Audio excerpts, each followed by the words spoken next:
Esto es El Primer Café, un podcast de Spotify y La Nación.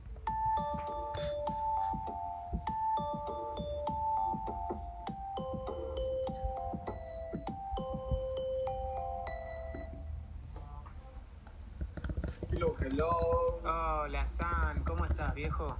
Hola, Carola Gil. ¿Cómo estás? ¿Cómo andas, Bueno, bien? ¿cómo anda, Vale? ¿Escuchás el trombón abajo?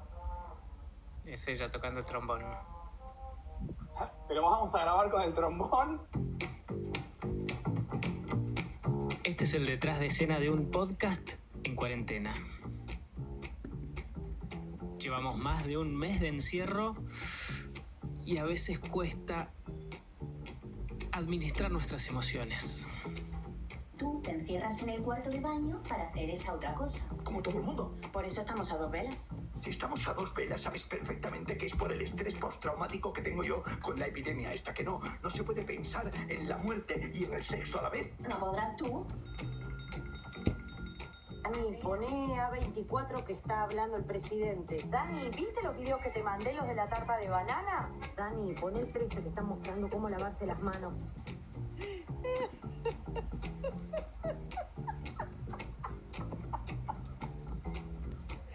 Ay, por Dios, nos acabamos de percatar. El día 29 cambian la hora. 1 hora más. Encerrados en casa, ¡wow! Y para hablar sobre las emociones por las que vadeamos durante esta cuarentena, vamos a charlar con Estanislao Pajra, que si no hubiera sido por el coronavirus, ya hubiera tenido su libro en la calle, su nuevo libro, En el Limbo. Se llama Aprende a diseñar tus emociones para convertirte en quien siempre quisiste ser. Empecemos hablando de las emociones, porque estamos más acostumbrados a definir qué es un razonamiento, pero ¿qué es una emoción? A ver, la comunidad científica, luego de muchos años de tratar de entender, investigar sobre el mundo de las emociones en el cerebro, no se pone de acuerdo todavía en tener una definición para qué es una emoción. Pero déjame darte algunas pistas importantes e interesantes que tienen mucha evidencia científica. Número 1, decimos que una emoción es algo biológico. ¿Qué significa? Que cuando sentimos algo, pasan cosas en el cuerpo. Es decir, dependiendo que sintamos, alegría, tristeza, desilusión, frustración, euforia, eso genera que el cerebro y después distintos órganos del cuerpo fabriquen distintos tipos de neurotransmisores o de hormonas. Es decir, por eso las famosas mariposas en la panza, o transpiran las manos, o se tensan los músculos. O sea, cuando sentimos algo genera un cambio en el cuerpo. Otra pista es que las emociones son conductuales. ¿Qué quiere decir? Que cuando sentimos tristeza nos comportamos distinto que cuando sentimos alegría. Es decir, las emociones nos hacen actuar de distintas formas. 2 pistas más muy importantes. Una es que son subjetivas. 2 personas frente a una misma situación pueden sentir cosas totalmente diferentes. Es decir, las emociones no son universales, como en los años 70, 80 solían decirse, sino que son muy personales. Cada uno siente cosas distintas y también cada uno le pone un nombre diferente a veces a eso que siente. Y por último, y lo más importante para poder charlar hoy con ustedes, es que uno no siente una emoción porque le pasa algo en la vida. Las situaciones, los eventos, las personas con las que nos enfrentamos y relacionamos no nos hacen sentir cosas, sino es cómo interpretamos esa persona, ese evento o esa situación. Es decir, cada vez que sucede algo en nuestra vida, le ponemos un significado, lo interpretamos, le damos un sentido, eso lo hacemos a través de nuestros pensamientos y ese pensamiento dispara esa emoción. ¿Y se genera algún tipo de patrón que se va repitiendo en el tiempo? Excelente, exactamente. Tenemos una tendencia, como todo el mundo conoce los hábitos, en general la gente suele referirse a los hábitos cuando hacemos siempre algo de la misma manera. Pero también tenemos hábitos de pensamiento. Solemos pensar siempre lo mismo sobre las mismas cosas. Entonces, eso provoca que solemos sentir siempre lo mismo sobre las mismas situaciones, porque, de nuevo, son los pensamientos que alimentan la emoción y esa emoción también puede retroalimentar el pensamiento. Por ejemplo, mi jefe me mira de una forma rara y yo pienso, uy, está enojado conmigo, me va a echar. Eso me hace sentir inseguro, me hace sentir miedo. Y ese miedo que yo siento me hace pensar, uy, y si me echa no voy a tener comida para darle a mis hijos. Y eso se convierte después en pánico. Es decir, los pensamientos y las emociones están permanentemente, de manera dinámica, charlando entre ellos, y eso hace que tendamos siempre a sentir y a pensar lo mismo. Claramente también podemos romper con ese círculo, ¿no? Por lo que decías antes, Estanislao, acerca de las emociones y que cada uno siente las cosas distintas de acuerdo a sus vivencias. ¿Eso quiere decir que nosotros vamos a sentir las emociones un poco de acuerdo a cómo nos formaron y cómo nos educaron? Exactamente. Nosotros tenemos más o menos alfabetización emocional. Depende un poco de lo que pasó en tu casa. Vos conocés 4, 5, 10 o 100 emociones distintas, ¿no? En realidad, cuando uno estudia el cerebro y cómo se comporta frente al mundo emocional, lo que descubrimos es que el cerebro interpreta tu contexto, interpreta lo que le está pasando a tu cuerpo en este momento, y a eso le agrega, como si fuese una especie de receta de cocina, un poquito de experiencias pasadas. Toda situación que vos estés viviendo, que se asemeje o sea igual a una que ya viviste, esos 3 condimentos, el contexto, tu experiencia pasada y qué le pasa a tu cuerpo en ese momento, genera lo que llamamos una emoción. Pero para el cerebro no es una emoción, para el cerebro es un estado de energía y de placer. Por ejemplo, si tu cerebro interpreta que vos la estás pasando muy muy bien, con mucha energía, podríamos decir que tenemos euforia. Si las estás pasando muy muy mal, con mucha energía, podríamos decir que estás con furia. Si la estás pasando muy muy mal, con muy poca energía, podríamos decir que estás deprimido, y etcétera.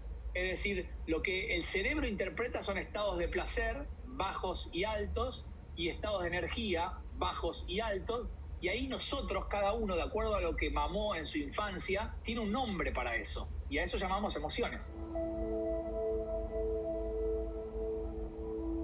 Vamos concretamente a las emociones por las que estamos atravesando en esta cuarentena, que bueno, ahora sabemos que no es la cuarentena, sino que somos nosotros y cómo nos hemos formado y cómo nos pegan esas emociones. Yo estuve buscando en el listado de las emociones, no sé si son las tradicionales o qué, pero tengo algunas que pude identificar que siento o sentí en estos días y quería saber si hay alguna técnica para poder un poco gobernar esas emociones que vamos sintiendo. Adelante, te escucho. La primera que yo identifiqué fue la ansiedad, ante la incertidumbre total de cuánto va a durar esto, cómo va a ser el mundo después, cómo será nuestro trabajo después. Ansiedad creo que es la primera emoción que identifico. ¿Hay forma de regular la ansiedad? Podemos decir que la ansiedad es lo estoy pasando mal, poco placer, con bastante energía, ¿no? Estoy un poco ansioso, es un estado por ahí de energía alta. Lo primero y más importante, quizás para hablar de regulación de emociones, sea ansiedad, angustia, miedo, distracción, enojo, evitación. Hay gente que evita la cuarentena o que evita escuchar las noticias. Lo primero es decirle a la gente que todo lo que está sintiendo es normal. O sea, todas esas emociones son normales, sobre todo en momentos de incertidumbre. El cerebro, en momentos de incertidumbre, tiene una tendencia a registrar ese tipo de emociones. Entonces, primero no hay que castigarse más de lo necesario. Escucho mucho a mis amigos que dicen, uy, me siento un tarado porque estoy angustiado, me siento tonto porque estoy ansioso, o estoy muy asustado, es porque soy débil. No, esas emociones son normales. Y lo mejor que uno puede hacer es decirlo. Esa es la primera técnica de regulación emocional. Se llama etiquetar. No hay nada más importante para el cerebro que saber lo que siente. Si vos estás escondiendo todo el tiempo tus emociones, si las suprimís y no las expresás, esa emoción aumenta. Y además, la energía que uno gasta para suprimir una emoción y no expresarla es muy grande. Y la energía en el cerebro, como en todo el cuerpo, es limitada. Es decir, si vos pasás todo el día disimulando tu ansiedad, disimulando tu miedo, disimulando tu angustia, eso genera que tomes malas decisiones, que estés más sensible a lo que te digan, que te enojes rápidamente. Es decir, está bueno decir lo que uno siente. Sea lindo o sea feo, es la primera técnica.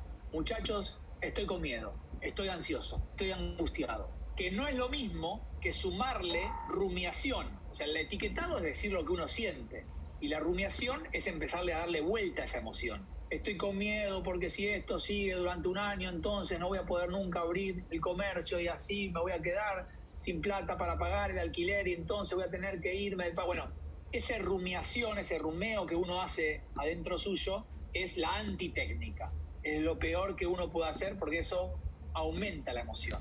Entonces, técnica 1, decí lo que sentís. Estás ok, estás bien, es normal, pero no rumiar arriba de la emoción. Te iba a preguntar si distraerme con algo sirve o no sirve. Sí, esa técnica se llama desvío atencional. Es una técnica bien estudiada y mucha gente se distrae pintando, viendo una película, leyendo, charlando con sus hijos, y eso hace que la emoción baje, porque uno pone la atención en otro lugar y la emoción automáticamente puede empezar a bajar.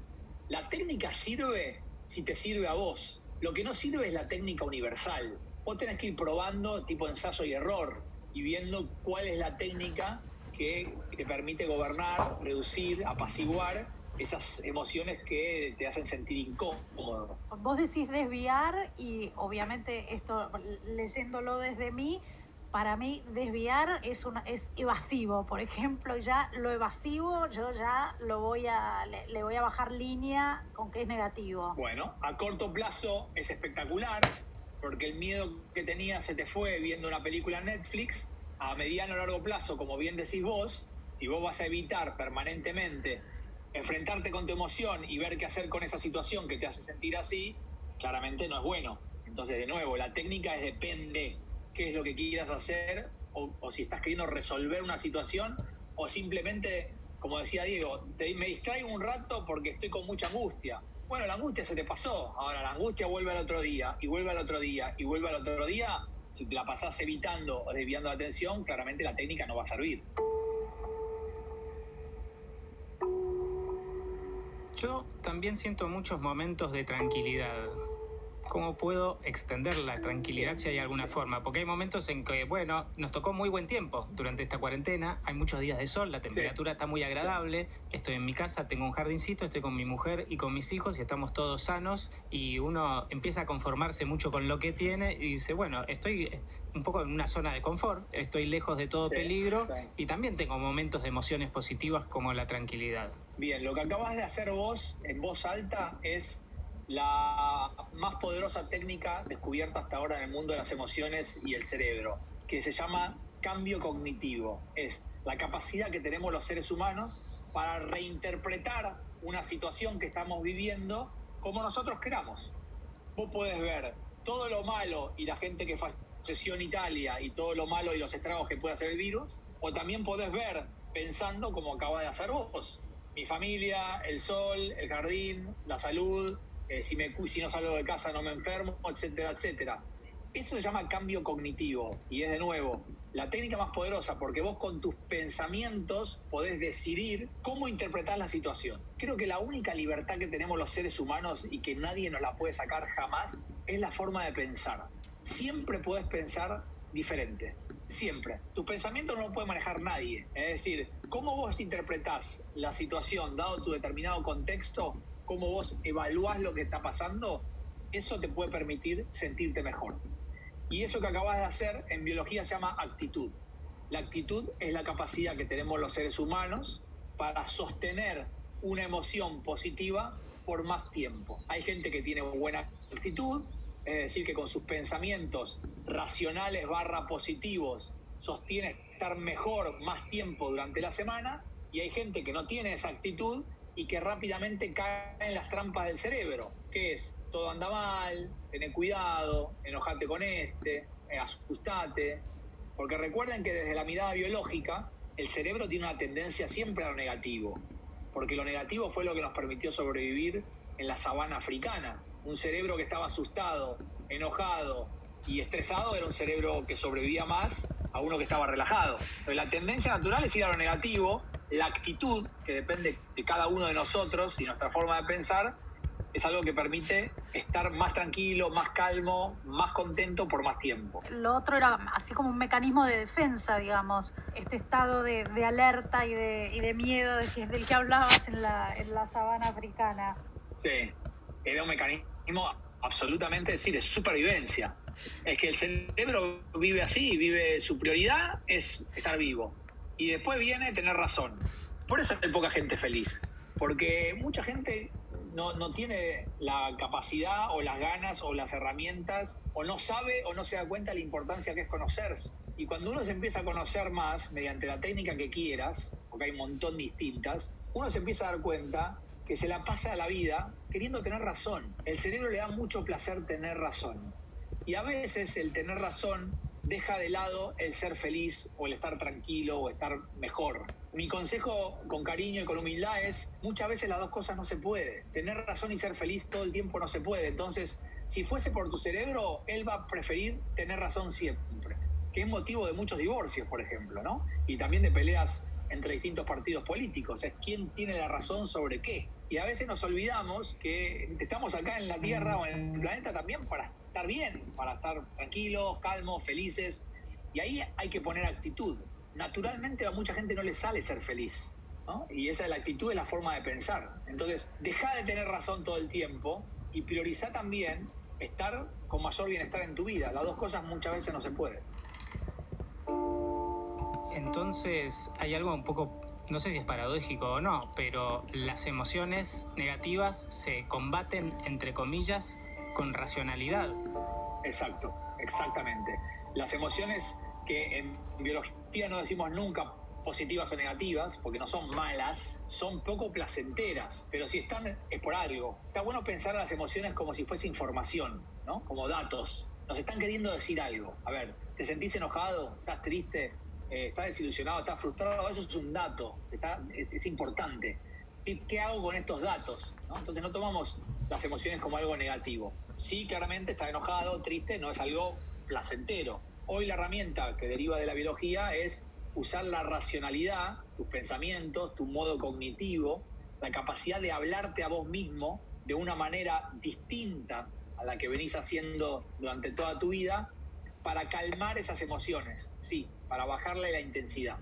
Me quedé pensando que también es lícito no actuar en función o no actuar inmediatamente en función de una emoción, ¿no? Darle también un ratito para que sedimente. Para los que somos bastante impulsivos, digo, ¿no? Sí, es una de las cosas quizás más difíciles, porque desde que te ocurre una situación en la vida hasta que sentís esa emoción, por ejemplo, algo que sucede en tu vida, le prestás atención, lo evaluás con un pensamiento y terminás enojada, eso es medio segundo de reloj. El aprendizaje está en entender que no es tanto lo que está pasando que te enojó, sino tu forma de interpretar eso que está pasando. Claramente hay cosas que está bien que te enojen, de vuelta, no estoy diciendo que el enojo sea malo, pero en ese medio segundo de reloj, donde vos terminás muy probablemente impulsivamente actuando por el enojo, es donde uno tiene que aprender a reinterpretar o desviar la atención o tratar de modificar la situación que me está causando el enojo, para no actuar de esa manera que después uno se arrepiente. Uy, ¿por qué le pegué? ¿Por qué le dije esto? ¿Por qué la llamé? ¿Por qué le grité? ¿Por qué le mandé el mensaje? Etcétera, etcétera. Eso es exactamente lo mismo que aprender a cocinar, jugar al tenis o tocar el piano. Es una habilidad que tiene el cerebro que se llama inteligencia emocional. Y eso se aprende. El tema es que no se enseña en el colegio. Si nosotros tuviésemos esa materia de primer grado hasta quinto año, no estaríamos hablando de esto, sería algo absolutamente natural. ¿Hay algún lado donde se esté dando inteligencia emocional de manera educativa, institucionalmente? ¿Conoces? Tipo Finlandia, que siempre hacen todo bien. Yo conozco, sí, existe. Primero que existen los directores diferentes, las maestras y los maestros distintos, que se dan cuenta que si no educamos en estas habilidades blandas a los chicos, por más currícula y academia que tengan, después van a tener malestares en su vida de adultos. Finalmente, cuando uno crece y es adulto, se da cuenta que las relaciones interpersonales son lo que hace la diferencia en todos lados, no solamente en la vida familiar y social, sino también en la laboral. Pero conozco gente que se dedica o trata por lo menos de inculcar esta educación emocional en los chicos, creo que el desafío más importante es hacerlo primero en los maestros, y antes en los maestros, en nosotros mismos. Es muy difícil educar a un chico emocionalmente cuando uno como padre no tiene ni idea de qué está sintiendo y qué hacer con eso. Por eso no es una moda la inteligencia emocional. Las emociones son parte del 95% de las decisiones que tomamos, y casi no sabemos lo que sentimos, casi no tenemos ni idea. Entonces, sí, yo trabajo mucho formando maestros en esto, para que los maestros después bajen a los chicos esto. Y ahí encontramos el problema que es los padres. Los chicos terminan sabiendo más que los padres sobre sus propias emociones y terminan siendo los maestros emocionales de sus padres. Pero bueno, con el tiempo y la dedicación, y a medida que esto la gente se vaya dando cuenta de lo importante que es para tener una vida más sana y de mayor bienestar, se va a ir incorporando la educación, sin ninguna duda. Genial, Stani, gracias por regalarnos unos minutos. Espectacular. Yo me colgué mucho con no se puede ser feliz y tener razón. No se puede siempre. Gracias, Stani. Gracias a ustedes, chicos. Un abrazo grande. Gracias.